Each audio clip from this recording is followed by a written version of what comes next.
వెనుజులవేలా president కు America సంకెళ్లు. US బలగాల కస్టడీలో మదురో ఆయన భార్య సిలియా ఫ్లోరెస్.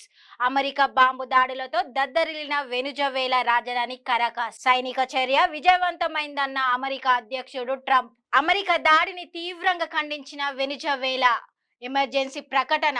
మదురో దంపతులపై న్యూయార్క్ లో నార్కో టెర్రరిజం అభియోగాలు. దక్షిణ అమెరికాలోని వెనుజువేలాపై అమెరికా భీకర వైమానిక దాడులు చేసింది.